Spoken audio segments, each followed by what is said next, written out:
Hello, this is Deborah Anderson, the Black Woman Animator, coming back to you with another video. In this video, I want to talk to you about authentic networking. I know a lot of people have trouble with how to network, whether it's because they're shy, have social anxiety, or just don't know what to do. I wanted to do this video to provide some tips. If you're not a natural at networking and need some more details, this video should help. I'm also going to start doing some shorter videos about soft skills and other workplace topics, so be on the lookout for that. Let's get started. There are various types of networking. Some that I'll highlight in this video are informational, congenial, and strategic networking. These can be used in combination with each other. Informational networking is when you reach out to a person about a specific topic. Something I'll say about this is to make sure you're reaching out to the right person. If you want to be a character designer, reach out to a character designer. If you want to be a 3D modeler, reach out to a 3D modeler. If you want to be a writer, reach out to a writer. And get even more specific than that. For example, I'm a hard surface modeler, so if you want to be a character modeler, I can give you some high-level details, but you're better off reaching out to a character modeler for more advice. Figure out what you want to do, get specific about it, and then reach out to someone who does that exact thing. Now, if you don't know what you want to do, that's when you can reach out to the BlkWmnAnimator version of myself, and then I can get you narrowed down and then send you on your merry way so you can reach out to an expert that does exactly what you want to pursue. Congenial networking is what a lot of people are lacking when you think about networking. People tend to naturally interact in a transactional way, but congenial networking can get you much further. A simple way to participate in congenial networking is to simply reach out to people to see how they're doing. It doesn't even have to be very often. You can reach out to them every 6 months to a year, and you'll still be doing it more than most people. Strategic networking is taking your networking to the next level. Through the relationships you've built, you're able to reach out to your network for job opportunities. Now let's take a deeper dive and get more specific. Take reaching out to people seriously. Be clear and concise when reaching out to someone. Rather than inboxing someone, saying hi and waiting for them to respond, craft a specific question that you want them to answer. A lot of people have busy schedules and don't have time to go back and forth and see why you're reaching out to them. Also, if you're cold inboxing or cold emailing people, please do your research. You should not be using industry professionals as an alternative to Google. Information about what you want to do can be found by typing in a question into a search engine. Try to reach out to industry professionals for answers you can't get from Google. If there's a professional that you see on a panel and they say, reach out to me with any question, just take that as an exception to this point. Doing research before approaching a professional shows that you're serious about what you're pursuing, it's impressive, and it sets you apart from other people. There's definitely exceptions to the advice that I'm giving. There's people who are willing to do more hand-holding, so just keep that in mind. Pay attention to how people communicate and decide which kind of person they are. If a person takes time to meet with you, know what you want and don't waste people's time. Come prepared with questions. If you're nervous, that's okay, but don't freestyle if that's not your strong suit. Make sure you're thankful and show appreciation when someone responds to you. We're always encouraging kids to say please and thank you, but as we become adults, some of us forget those common courtesies. I've sometimes had people mine me for information and then just disappear. So just remember to say thank you. If a professional gives you homework, try to do that homework before you reach back out to that same professional, unless it's just that you have questions about what they gave you to do. Sometimes when someone is taking time out of their day to give you tips to help you succeed, and you reach back out to them and haven't taken any of their advice, it can seem like a slap in the face and that you've wasted their time. This is not a guaranteed reaction, but it is a possible outcome. There are people out here with imposter syndrome who are constantly asking the same questions over and over again in different spaces, and I'm here to tell you, you're not accomplishing anything. You're actually stalling. You only accomplish things when you do. And sometimes it's scary to do, but you have to push through that. You have to push through your perfectionism. You have to push through your fear. Don't prevent yourself from doing the work. Another tip is to stop thinking the only people or the best people that can help you are the most notable people in the industry. Like I said earlier, the people doing the exact job that you want to do are the best people that can help you. Veterans in the animation industry are great sources of information and should be respected for the knowledge they have. Keep reaching out to them. Depending on if they've kept up with the industry standards and how on the pulse they are, their advice can actually be dated. Recruiters and the people who have been in the position that you want for a couple of years will be closer aligned to what your experience will actually be. and they can give you the strategies to help you be successful. This allows you to reserve some pretty cool questions for people who are more prominent in the industry. Asking them unique questions can set you apart from everyone else who's messaging them and make you more memorable. Another tip is don't ask for anything. I remember when I first moved to Los Angeles, I was going to all these networking events, and people would tend to lead with their skill set. Oh, if you need a writer, if you need an editor, if you need a character designer, here's my business card. It doesn't provide a genuine experience for people who are either experienced in networking or in the industry, and it's a little off-putting. Try to lead with a more human element and not as though people are pawns on your chessboard. You get much further. Now, this is where I get into the analytical approach to this. Whether I want something from someone or not, the strategy I use is to interact with the person as much as possible without asking for anything. So when I ask for something, if that ever happens, it'll be less suspicious and less noticeable. It's like Gary Vee's jab, jab, jab, right hook. If you ask for something immediately, people's red flags go up. But if you're continually talking to someone without wanting something, each interaction is removing a brick to a wall they can have up. Another thing is to make sure your ask lines up to who you're talking to. Sometimes people reach out to me for job opportunities, and I'm in no position to hire anyone. Again, make sure you're reaching out to the right people for what you're trying to accomplish. Even though this is a strategy, still be genuine with it. Get to know people as human beings.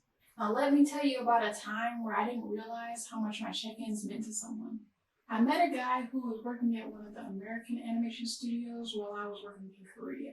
As a foreigner working at a Korean animation studio, they would sometimes show me off to the American and French studios that would come to visit.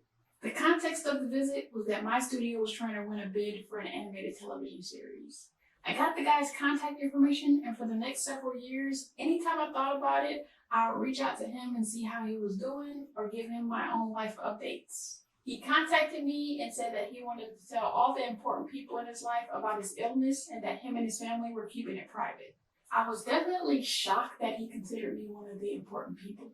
It was honestly a great feeling, and I was happy that me keeping in contact meant so much to him, even though we've never worked together and we hadn't seen each other since that day we met. So building genuine connections can have a huge impact, and it doesn't take as much time and energy as you would think. Now here's some tools and strategies to use for networking. People these days are so obsessed with their ability to remember something, even if they're not good at it. Writing stuff down or using the appropriate tools will make your life easier. If there's people that you met that you want to keep in contact with, use calendars to help.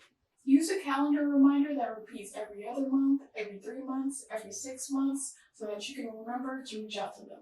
Whenever I did this naturally, I would reach out every 6 months to a year and send a message through email or LinkedIn. And you don't have to tell people that you're setting reminders. It doesn't make it any less thoughtful just because you're using a calendar.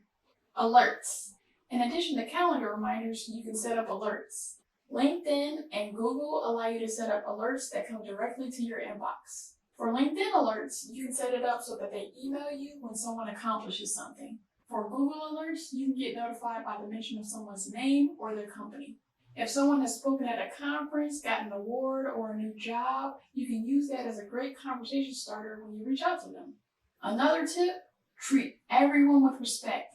You never know who a person is, and you never know who they'll be in the future. Respect everyone in these Facebook groups and Discord chats. The nature of Facebook groups, Discord chats, and life in general is that it's a popularity contest. The people who have the agency to be the most active end up being the most respected and the most popular. I've been in Facebook groups where I've seen people arguing back and forth with the industry professionals. They're refusing to listen to the professional about what you need to do to get a job. And sometimes when you tell the person who the professional is, they don't care. I've personally been in Discord chats where people were arguing with me about advice I'm giving. Since I have a YouTube channel and I scour the internet to find people to interview, sometimes I'm just giving you advice to make it easier on me to find out who you are and what you do. Sometimes I have people debating me back and forth about the advice that I'm giving, but if it's just general advice, you don't have to take it. You also don't have to explain why other people might not take the advice. If it doesn't apply, let it fly.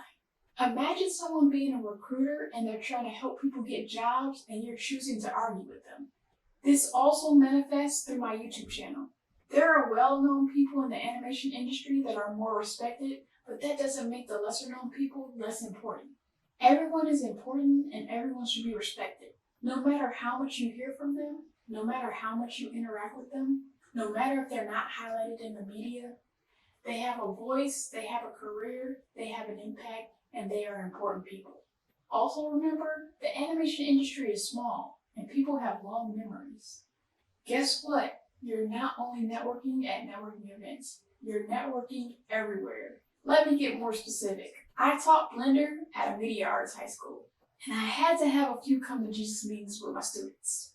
Like when they asked me for extra credit to bring their grade up when they hadn't even done all their work. Meanwhile, they were allowed to turn in any assignment up until the end of the semester.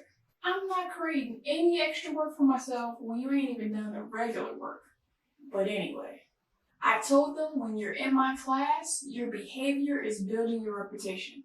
If you're turning in your assignments and putting in some effort, you're building a good reputation. If you're not participating and not turning in assignments, you're building a bad reputation. Your reputation typically determines whether or not someone wants to do you a favor. I told my students that this also goes for whether I'm compelled to write a letter of recommendation for a program or an internship, because that means putting my reputation on the line to vouch for them. If they didn't try hard in my class, I don't have the confidence that they're going to try hard somewhere else. People aren't typically willing to take the chance. Earlier this year, I took a class at Noman. I took the philosophy that I share with my students and applied it now that I was the student. I spoke up and participated in class. Yes, it could be a part of your personality to be quiet. I've definitely been there. But unless you're the best person in the class, you're not going to be memorable that way. In my Noman class, I built my reputation as one of the people who would answer the questions that my teacher would ask. When my teacher would accidentally send the wrong link for resources, I would speak up and let him know. That wouldn't only be helpful to me, it would be helpful to the whole class. I turned in my work on time. I talked through my process on troubleshooting some of my assignments. I got behind on one of my assignments because my teacher got COVID and couldn't give me my critique for a week or so. But I worked hard to turn in my final project so I could make sure to leave a good impression. I even had a discussion with my instructor about how recommendations for jobs and internships can come from teachers as well. They can say Deborah was a hard worker in turning her assignments on time, she was helpful to her peers, and she was good at problem solving. Another space where you're networking is at work. In this work from home space, it's kind of crazy that there's instances where people will ask questions and nobody will respond. Over time, we've built this culture of ignoring people. I've heard professors talk about this happening in their classrooms as well. The instructor is asking a question one-on-one and there's just a blank stare. So if someone is asking a question, I try to answer. Again, this is building my reputation with the people around me. I try to be good at my job, be personable, and build relationships with my peers and bosses as much as possible. People remember the ones who make the workplace better, and those are the people who get suggested for future job openings. If you have any ideas for any networking, soft skills, or communication topics, please leave it in the comments. Thanks for watching, and I want you to like so I know it's real, comment and tell me how you feel, subscribe to Citadel, and sign up for post notifications to show your zeal. And I'll see you in the next video. Peace.